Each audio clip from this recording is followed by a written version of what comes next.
welcome to the Pearpop Roundtables. We have an amazing group for our third roundtable. I'm Cole Mason, I'm the founder and CEO of Pearpop. I would love to go around and do a round of introductions first. Alexis, you want to kick us off? Sure. I'm Alexis Ohanian, founder of Reddit and now founder of 776, and obsessed these days with women's sports and other things, but that in particular. Emilie Bridon, and I lead at Microsoft our America's marketing retail team. I am Uzma Rawn Dowler. I am CMO at Major League Baseball and head of corporate partnerships there. So I tell stories on behalf of baseball to fans and prospective fans as to why baseball is something else, and then help partners align with baseball to share with them, to their consumers, why baseball is something else. I'm James Whitemore, the Chief Marketing Officer at Indeed, the world's largest job marketplace, and I help people get jobs. We love jobs. People need jobs. Very important. My name is Hannah Wilson. I'm a creator with over 1 million followers across platforms. I previously was a TV presenter in China. I also own a brand agency called Cultish, where we turn consumers into cult followers with a storytelling first strategy. And amongst other things, I also like to run ultramarathons. So, Amazing. Bit of a cycle. Thank you all for coming. We're going to kick off with the first question. As creator marketing becomes more established, what does it take to scale programs without losing effectiveness? And this is going to be an informal conversation. Feel free. Anyone can chime in at any time and follow up on anyone's notes. I'll start first just in terms of how we view creators. For us, our athletes have grown up on, I don't have my phone on me, but have grown up on social media and on the device. And so they're coming into our sport, and before they even step onto the field, they have a built-in fandom already. And so for us, what we're trying to do at baseball is to harness that and tap into that fandom that player already has, and make sure that we're leaning into that and having those fans ultimately become fans of MLB, even though they might have started as a fan of that specific player. I think from my perspective, we've moved into a execution mode where kind of like you let the content prove itself before you actually start to try and do anything with that content. You just see what resonates in the market, you let it sit for a while, and then when something works, you scale it. But you don't try to do anything at scale until it's proven that it works organically. And that's a bit of a change. When we started working with creators, it was like, here's the script, here's what we want you to say, here is kind of like how we're going to promote it through which channels, and now we just let it sit and see what works and then figure it out.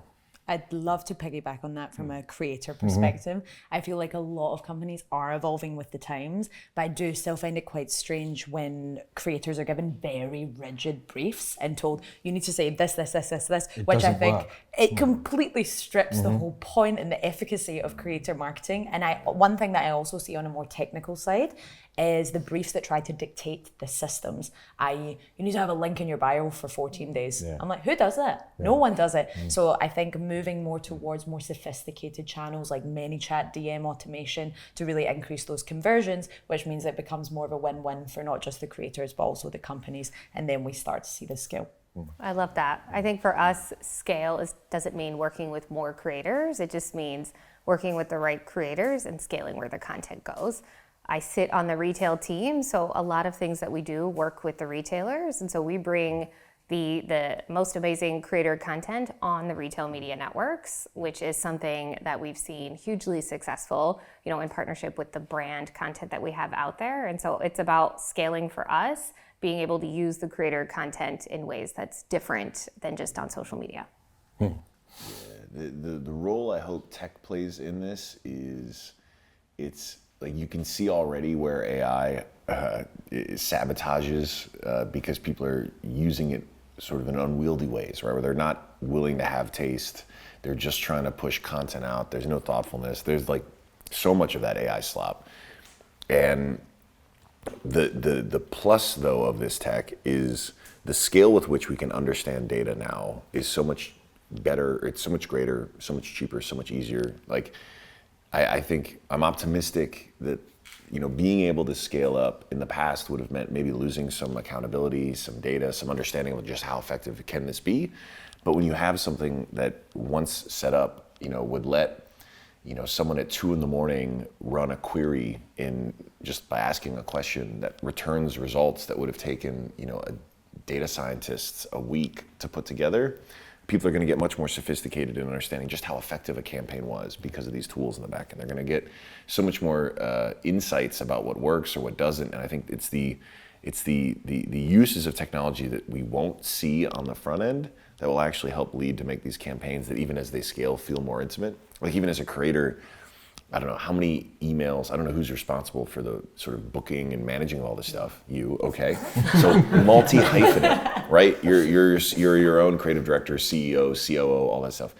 Every minute you spend on another email that is about some red line of a contract or some other, that is a waste of your time that gives no human joy, and no offense to lawyers, but does it need to take as much work as it does?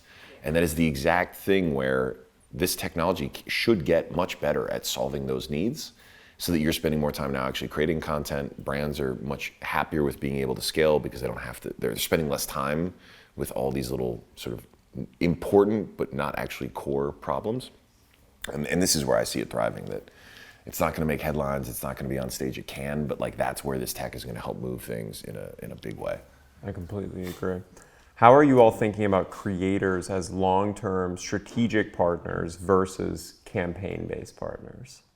I think that we look at creators in two different ways. One is baseball creators, so creators that have baseball fandom already, and we're tapping into their fandom to bring them into our ecosystem. And then the other piece of it is influencers as well. And for us, influencers might not necessarily have a baseball background, but they sort of live in the ancillary aspects of baseball, the food, the fashion, the lifestyle, the culture. And so how are we tapping into who they are and sort of their fans in those spaces and bringing them into baseball that way? Did I answer your question this time? I forgot it along the way while I was responding. Yeah, it was great. And I'll say this, you're truly one of the best gifters out there too, because the first time we connected was around, I'm a big collector of trading cards, and there's no way to win a collector over faster than to gift them a really great case of trading cards, which again then, and I'm not saying it was not a sincere gift, but then I'm incentivized to also then create content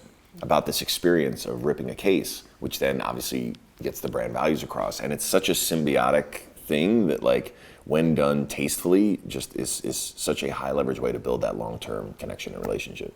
Yeah. And I'm not sure if I know the answer to that yet.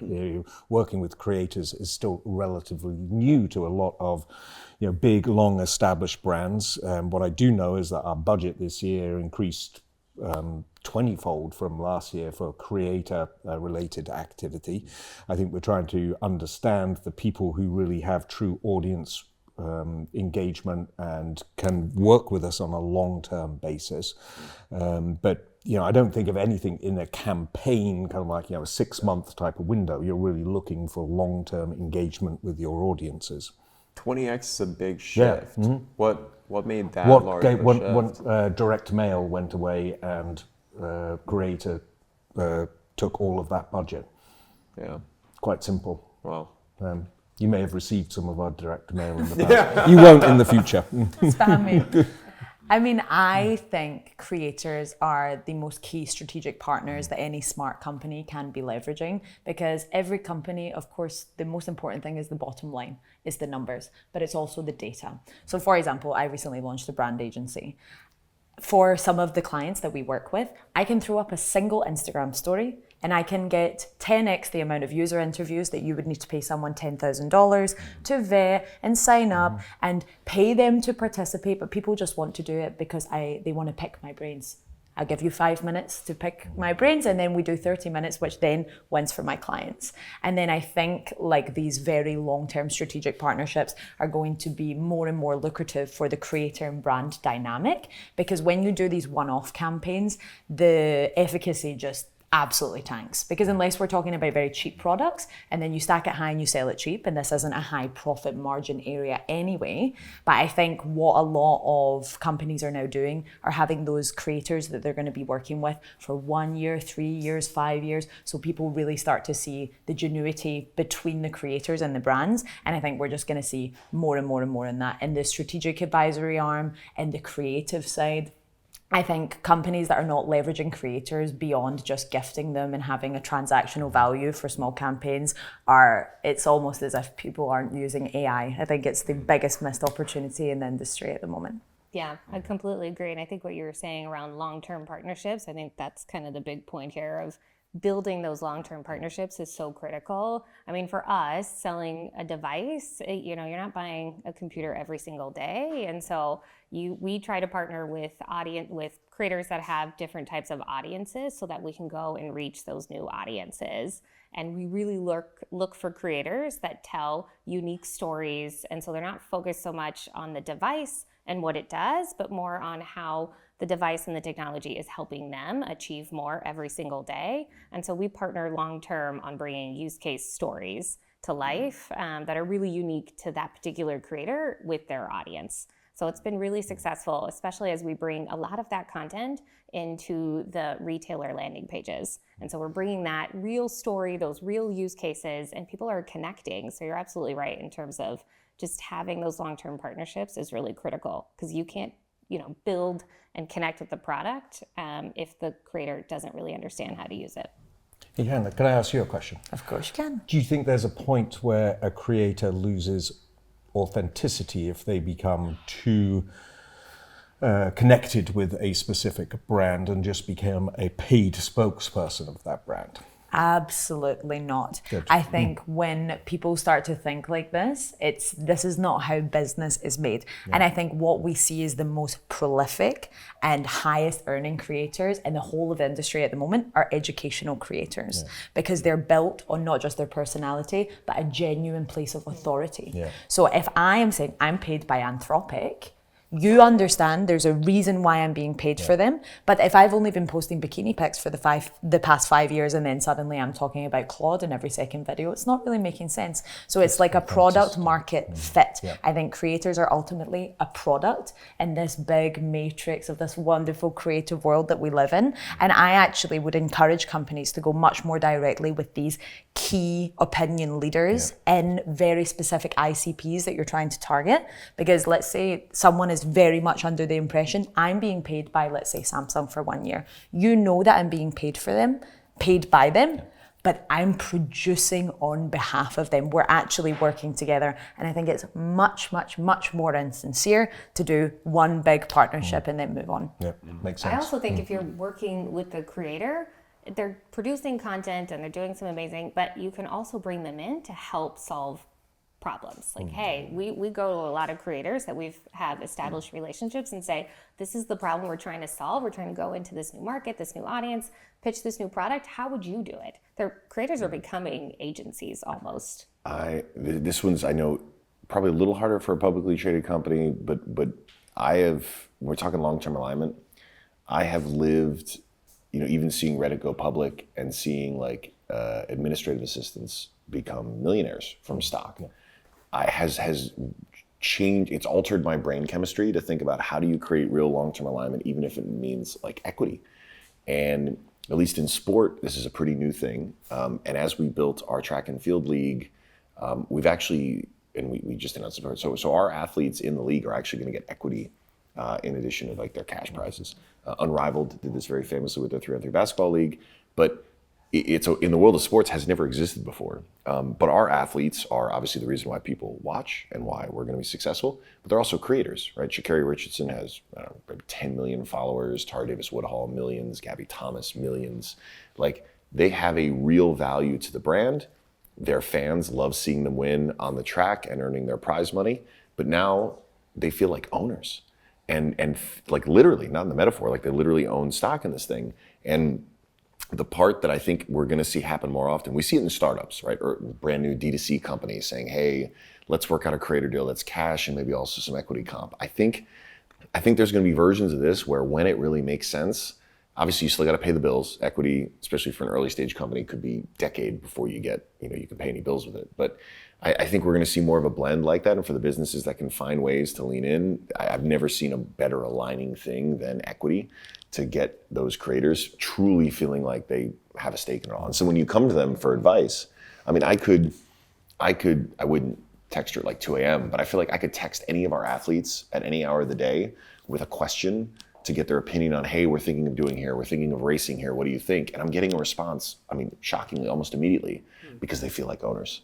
And when you think of how valuable it is to have someone who has that kind of audience, that kind of reach, like there's no amount of money that I could spend to give myself the authority that Tara Davis Woodhull has to her community. I have never won a gold medal. I will never win a gold medal. I cannot speak to her lived experience. Like there's nothing. And what I love about all the slop is it is reminding people how much the humanity matters, and it's making the people who have built communities get a huge payoff. Like it will not be good enough just to like have distracted enough people to get 100,000 followers. Like you have to have a why that a community trusts you for. And it doesn't have to be huge, right? It could be, everyone asks me about my brisket.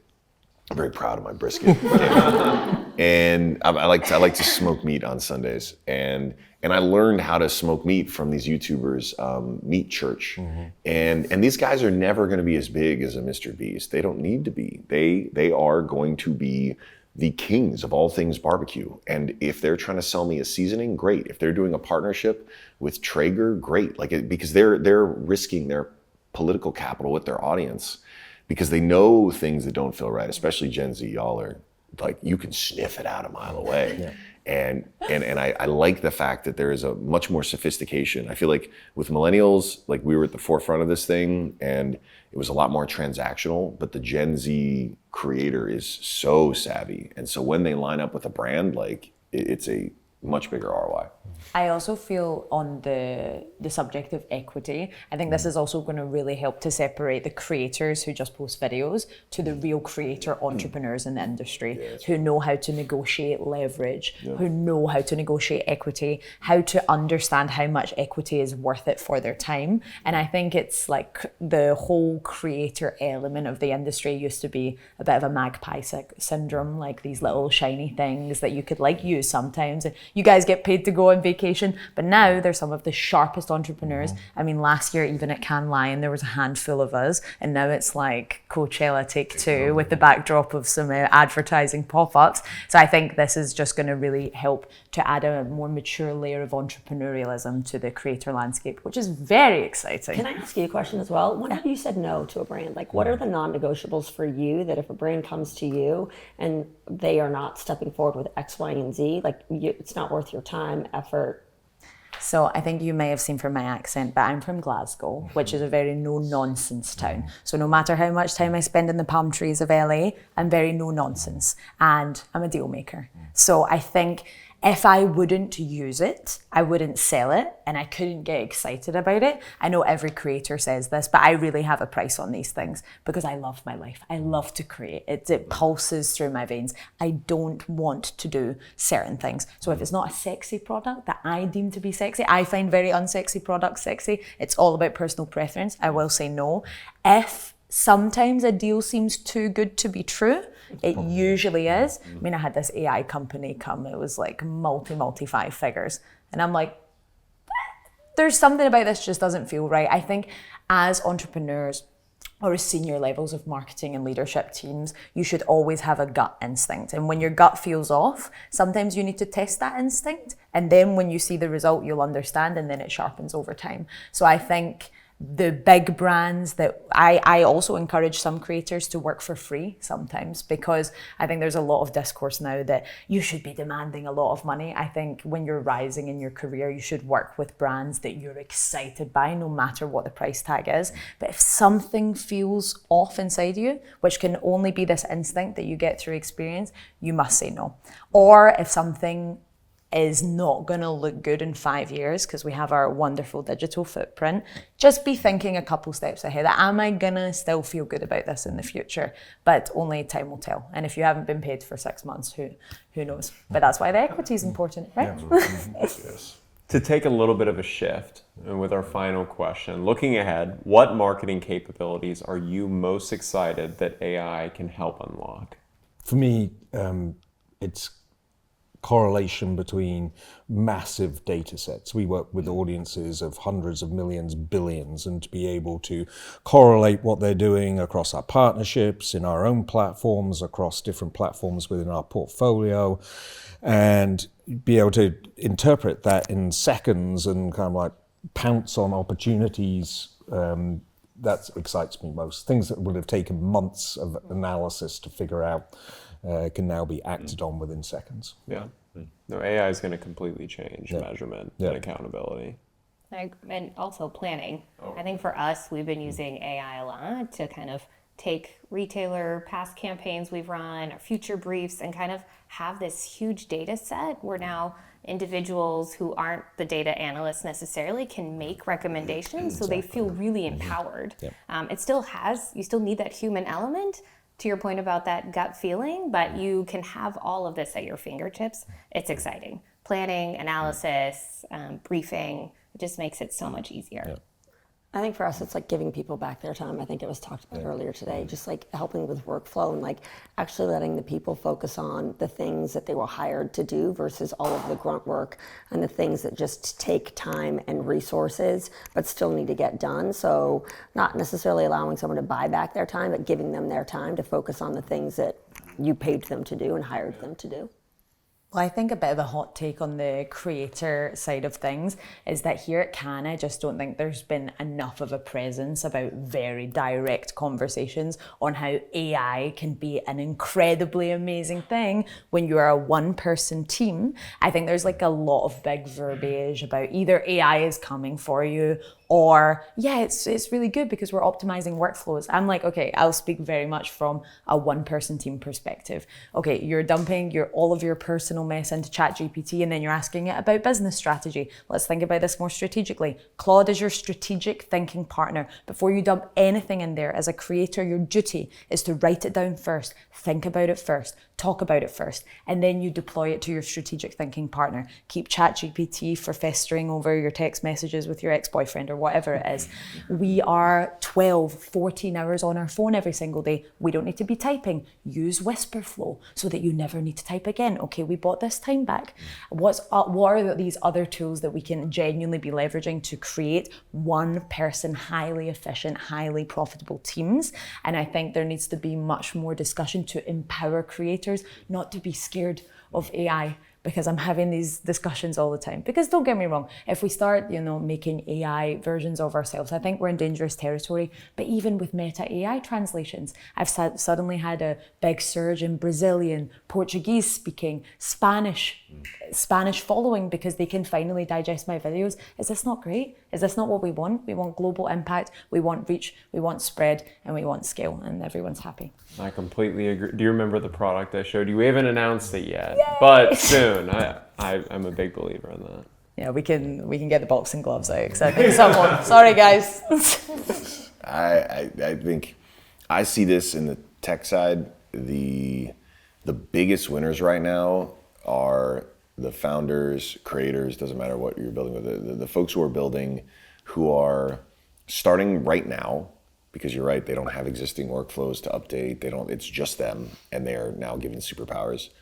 And it's like, it's such a weird thing, because on the one hand, I see folks who are reimagining every part of how they would do work now from first principles, because this tech is here, because they don't have anything, this is the way it's been done. And so they're free, they're liberated. The cost to entry is pretty low, at most about a few $100s a month.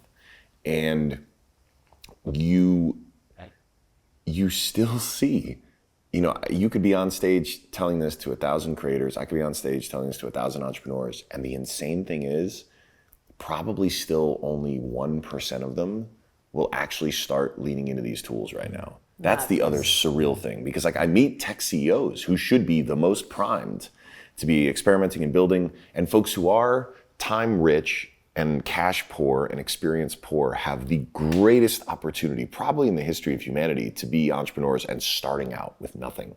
And yet, 99% of people will hear the advice and be like, okay, that sounds good, but not lean in. Just it's human nature. But I think it's also an interesting point that I see a lot in the psyche about creators. So people that are starting out or people that want to scale but feel stuck are always thinking about level 0 to 100. I need to get 1 million followers. And it's like, okay, well, you don't have 10,000 yet. So maybe we think about this. And I think it's the same with AI, where suddenly everyone's creating AI agents without even something as simple as separating ChatGPT and Claude for certain things. And I think this is where people get into a state of paralysis because they suddenly have a complete paralysis of choice, whereas they need to just strip it back and understand, okay, what's like the one bottleneck that I'm having right now? It might be that I need a strategic thinking partner.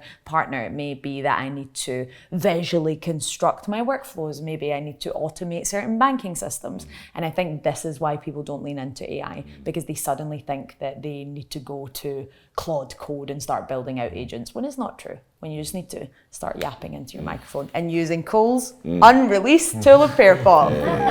And that's why these tools need to exist, because it's not like the 99% are not going to just build it themselves. Yeah. And so there's still, even with this sort of this tidal wave of access and opportunity, you still need ways to bring people along, and it's exciting to see it. Well, thank you everyone so much for coming on. It was a great conversation. I know we're at time, we ran a little bit over, but I appreciate it. Thank you so much. Thank Thank you.